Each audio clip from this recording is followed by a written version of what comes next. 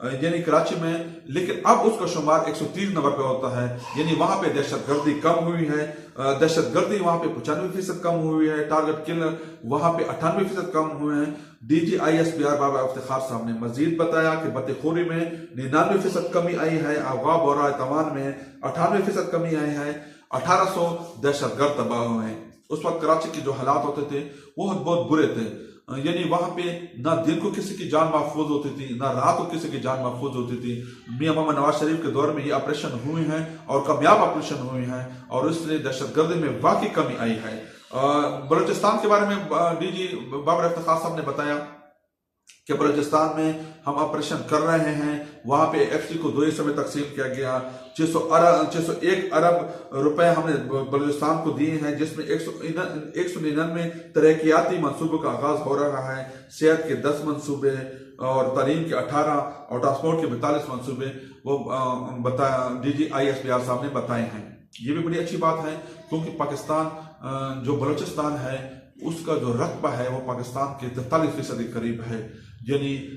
آبادی تو کم ہے لیکن رقبہ زیادہ ہے، اور سی پیک کے منصوبے یہیں سے گزرنے ہیں۔ تو جو دشمن ہے اس نے یہاں پہ حالات خراب کرنے ہیں، اور یہ بھی بڑی خوش عین بات ہے۔ اب آپ کو بتاتے چلیں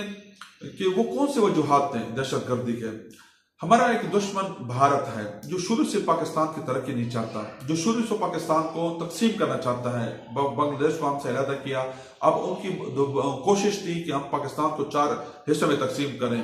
تو اس حوالے سے انہوں نے پاکستان میں ایک منظم طریقے سے دہشت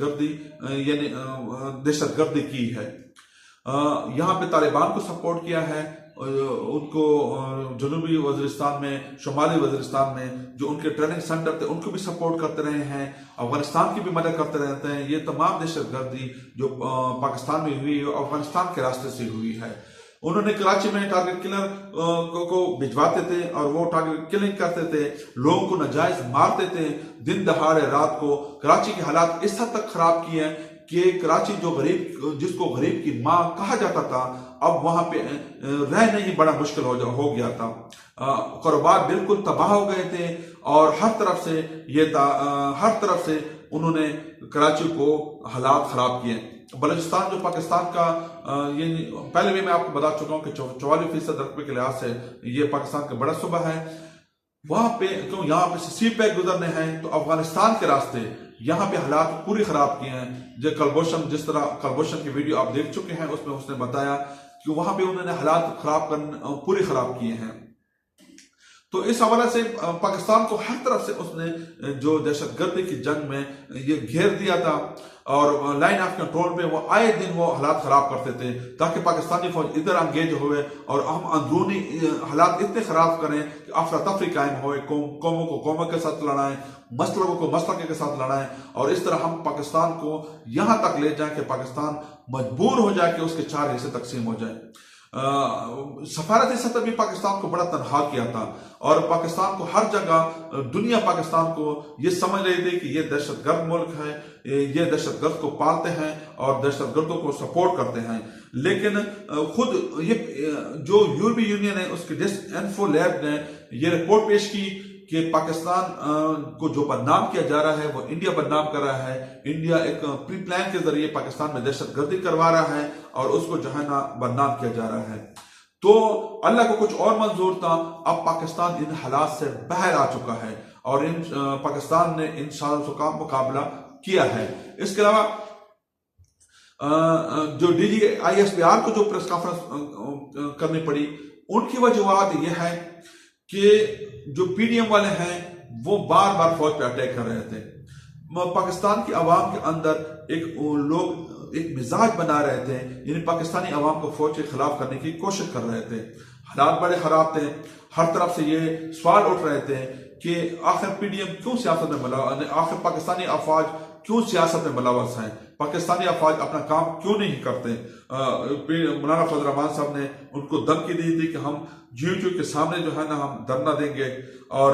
جس طرح پی ڈی ایم والوں نے یہ بھی دھمکی دی تھی کہ ہم افغانستان بارڈر پہ جو بار ہے اس کو اکھاڑ دیں گے، اور اس طرح ہر تقریر میں یہ کہہ رہے تھے کہ ہم نے جو ہے نا پاکستانی فوج کو جو ہے نا وہ جو سیاست میں حصہ لے رہی ہے اس کو وہ سیاست سے دور رہے، تو مجبوراً اس کو یہ پریس کانفرنس کرنی پڑی، ان کو بتانا پڑا اور پی ڈی ایم کو یہ ظاہر کروانا پڑا کہ دہشت گردی میں پاکستانی افواج نے کتنے قربانیاں دی ہیں۔ اگر آپ کو میری ویڈیو اچھی لگے تو آپ میرے چینل کو سبسکرائب کریں، لائک کریں، بیل آئیکن کو کلک کریں تاکہ آپ کو مزید اچھے معلومات ویڈیو مل سکے۔